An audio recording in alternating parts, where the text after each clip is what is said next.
Hello, I'm John Michael Bailey, and welcome to the Wellspring Digital Chat, where we bring marketing experts and their brains directly to you. So today we have the big marketing brain belonging to Robert Rose. Robert, please take a moment and introduce yourself and your brain to these fine folks. Well, I'm afraid my brain couldn't make it today. It was otherwise engaged in other activities. Thank you so much. It's so much fun to be here. So I am. Well, my current role is as two parts. One is as chief strategy advisor to the Content Marketing Institute, which is to help that organization evangelize the topic of content marketing Sure. and all of the things that entails. And as part of that organization, of course, which I got to run with my pal Joe Pulizzi for a number of years before he rode off into the orange retirement sunset that Yep. he loves to do now. And my other role is as founder and chief strategy officer of an organization called the Content Advisory, which really came out of the Content Marketing Institute. Hmm. And it's there that I work with clients of all sizes, helping them with operationalizing their content marketing strategy, content strategy, technology stack, and all of the things that you might expect a practitioner of content and marketing to have Right. to deal with, and been doing that for the last 10 years. And along the road, wrote a couple of books and host a couple of podcasts and all of that. And my brain takes the occasional vacation. It's a well-deserved vacation. No, Yeah, your books are indeed. great. Oh, indeed. Yeah. There's no doubt about that. I thoroughly enjoyed the books and I love your podcast and I love your posts too. So that's I've been following you for years, and I think I even interviewed you once for my old website.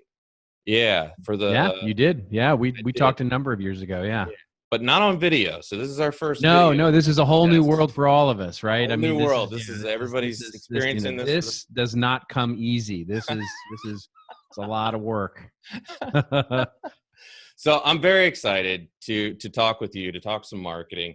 And I interviewed you. You mentioned Joe Pulizzi. I interviewed him, and I asked him a question about a line that you wrote in Killing Marketing, and it's one of the books that the two of you wrote together. And his take on it was great. He said that you had the better answer to my question, but I thought he did a good job. So I thought, let's flip the script a little bit, and I'll quote from one of his sections and let you sort of speak to that. So in Oh, his sure. section, Yeah, fun. yeah, Yeah. in his section about the content tilt from the book Killing Marketing, Joe says that your content should make you a little uncomfortable. It should make you squirm a little. It seems along the same lines of what Marcus Sheridan talks about a little bit in They Ask You Answer. Getting to the hard truth. How do you feel about this concept? So should good content make you feel a little uncomfortable to put out there? Well, here's what I would say to that. It's one is Joe's casual use of the language, and so let's just start with there. Um, Discomfort is an interesting word, and it's probably, quite frankly, the accurate word to Right. to use, which is in any situation where content has an impact on someone, has an impact on an audience, it elicits some sort of emotion. And if it just makes you think, then it hasn't really delivered the kind of impact that you Right. want to change a behavior, which is, of course, exactly what we're trying to do in marketing and communications. Exactly. So in order to change a behavior, we have to elicit some sort of emotion. And emotion means taking us out of wherever we are at the moment. And so that discomfort, if you will, I don't know if uncomfortable, right? In other words, I don't think it has to make you feel squeezy or, Squirming. or sick or anything, Yeah. but it certainly needs to take you out of the emotion you're in the moment and bring you to another place.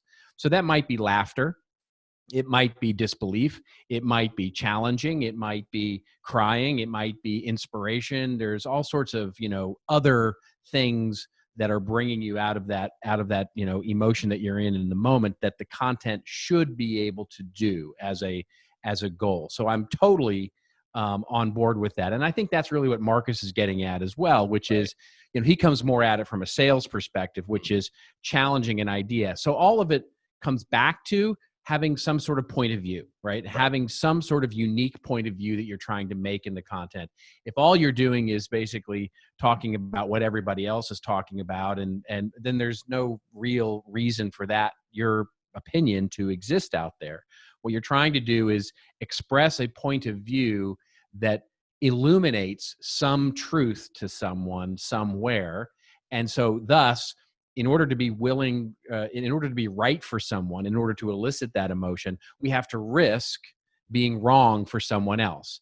And I think that discomfort is where Joe is really going with that idea. In other words, we have to risk making someone disagree with us or feel uncomfortable or squeegee about a particular idea, and then to get the reward of getting the illumination or getting the laughter or the inspiration from the audience we're actually trying to reach. So you're almost trying to challenge your audience a little bit, or jolt them a bit. Yeah. I mean, it's moving them, right? We're trying to move them. We're trying to, and it literally in that term, we're trying to move them from one emotion to another to believe in something that they didn't believe in before. And in many ways, we might be provocative, or we might have to challenge their thinking in something. Brilliant. So, okay. Just a little score assessment here. I gotta say, I think you're ahead of Joe, but I'll let independent judges decide. That's not an unusual place for me to be in, my friend. So let's just establish that foundation. Love it. So you mentioned that you founded and you run the Content Advisory, and in a recent post, you talk about measuring success, specifically the line, "The behavior you measure is the behavior you get." So are marketers focusing on the wrong goals right now? What should they be focused on, or is that too simple a question? No, I don't think it's too simple a question at all. And I think there's two answers to sort of inherent in your question, Sure. Which is, in one, our marketers right now focus on the right things. And I think for the most part, we can say yes and no, right? So there are definitely things that we are measuring that are just ridiculous. And it's mostly because these are the things we can measure, right? These, so things like likes and follows and page views and even hits, yes, believe it or not. And those kinds of things are still being measured as a metric of success as marketing. And of course, it's nothing. I mean, those are the definition of vanity metrics. Right. And so there are definitely marketers that are focused on the right things and the wrong things. I think what's really inherent in your question, which is really interesting, is, are marketers actually setting goals? In other words, are we, and this really gets to the heart of what I meant by that sort of, what behavior you measure is what behavior you get, right? Which is, we are measuring now based on our capabilities. Thus, we're setting goals based on our capability to measure, rather than setting goals and then figuring out how we'll measure our progress toward that goal. And in other words, we figure out all the things that we can measure with the technology we have, and thus we say, great, now we can assign those as goal, making sure they're all going up and to the right. Right. And as long as they're all going up and to the right, everybody's super happy with that. Instead of saying, what should marketing's contribution to the business be? One is, of course, increased revenue. Two is decreased costs. Three, maybe insight into the marketplace that we've never had before, so that product development can work better. All of these are goals, actual goals that make the business better. And so what marketing isn't doing these days, in a fair degree, is actually setting those kinds of goals.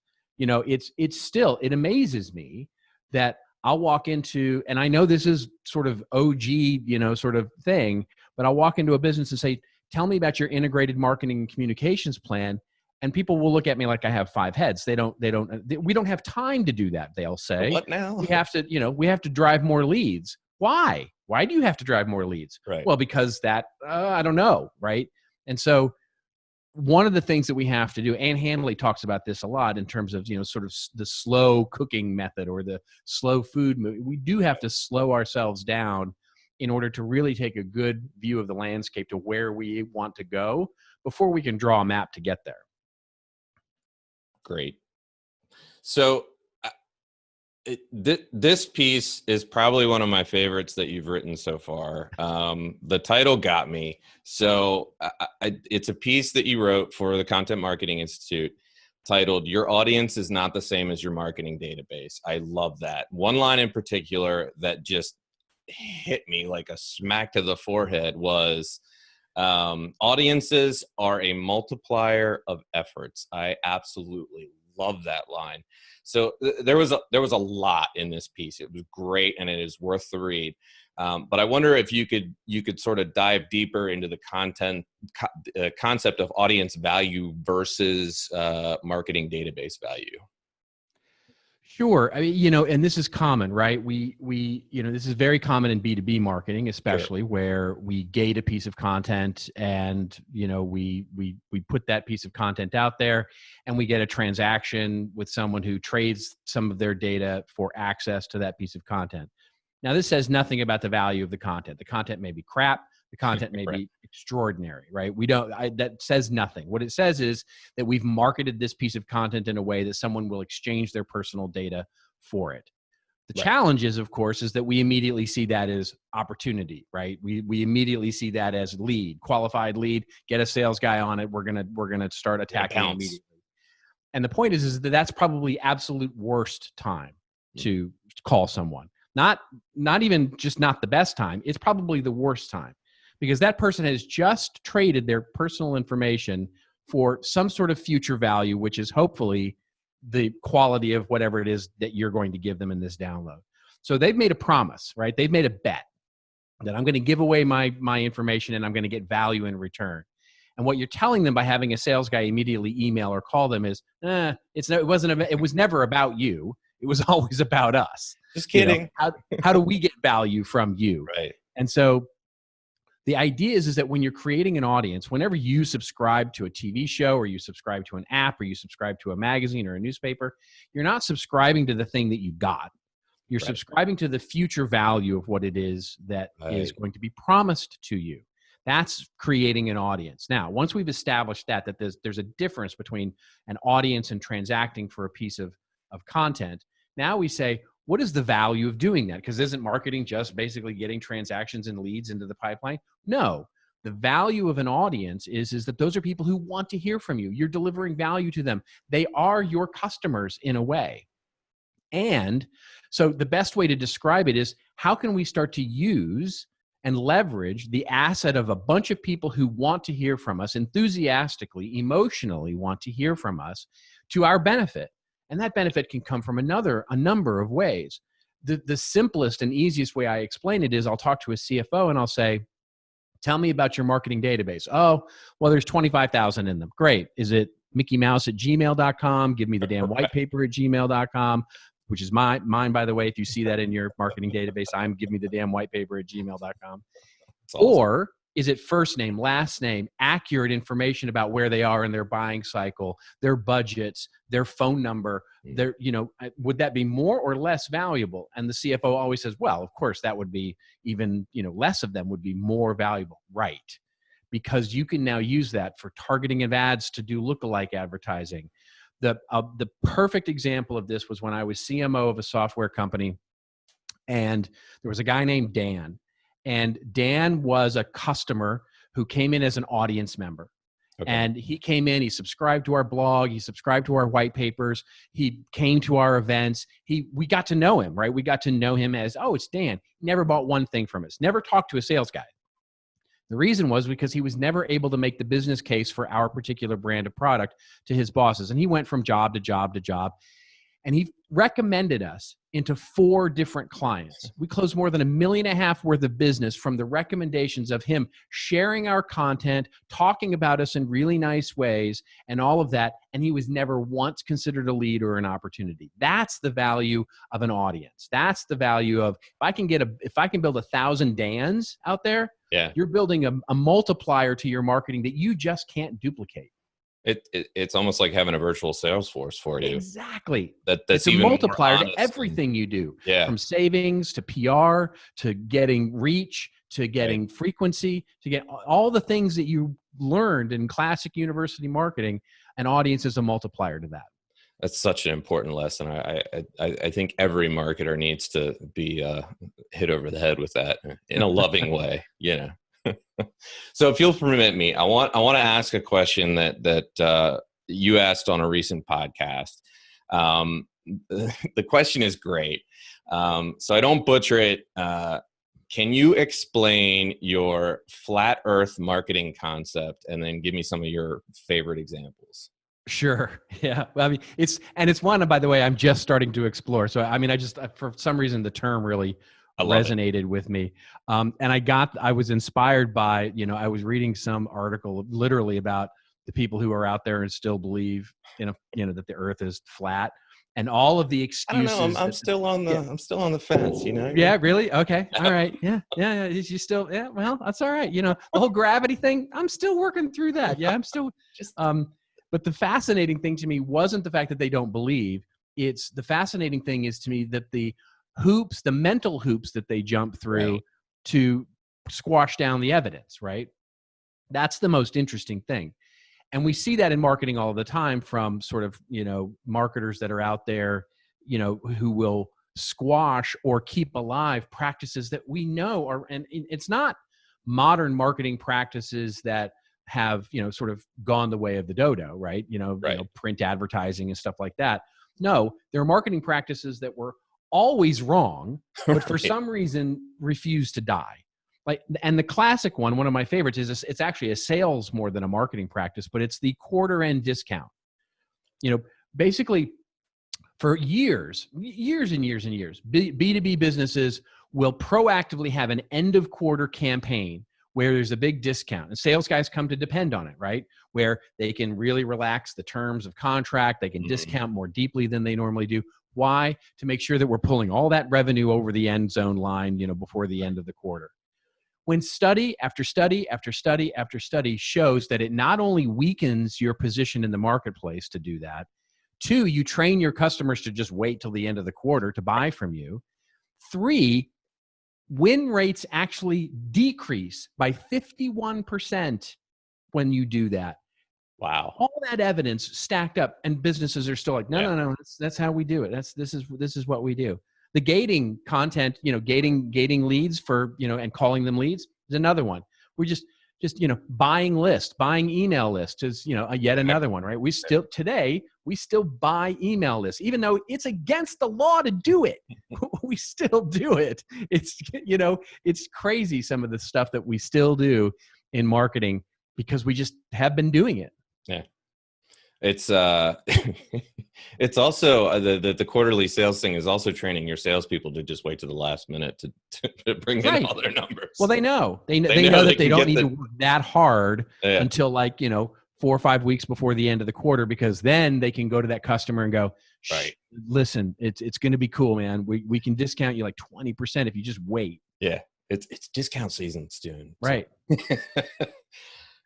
All right, so we're in a time of fear, divisiveness, and more importantly, what I feel is a move towards real positive change. I think people are waking up and really looking at what matters to them.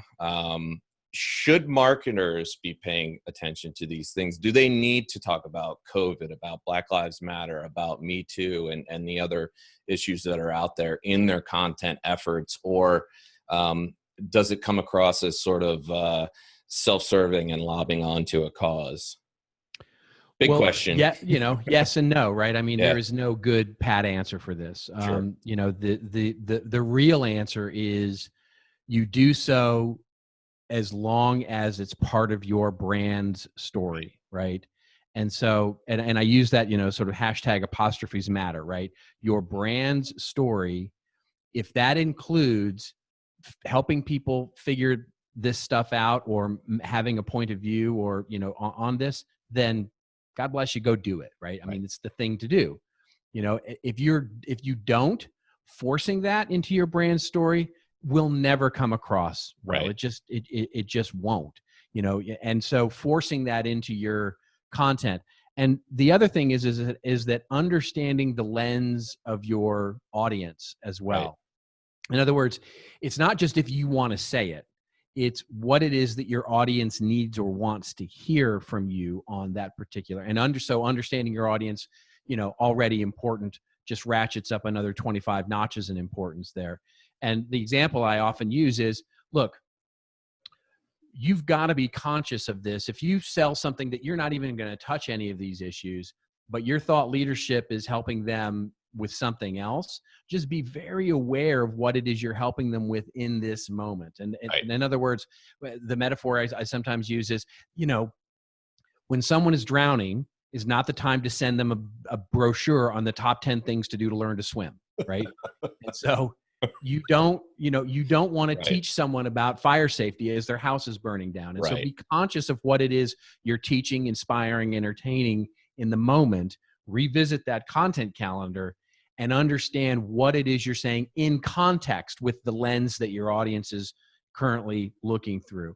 And boy, I just always, I mean, for me, I always err on the side of there's the famous saying, the first step in learning is silence. The second step in learning is listening. The third step is actually saying something that you've learned. No, I couldn't think of a better way to end this interview. We're at the end of our questions and our time, and I really, really appreciate your time today. It's been an absolute pleasure.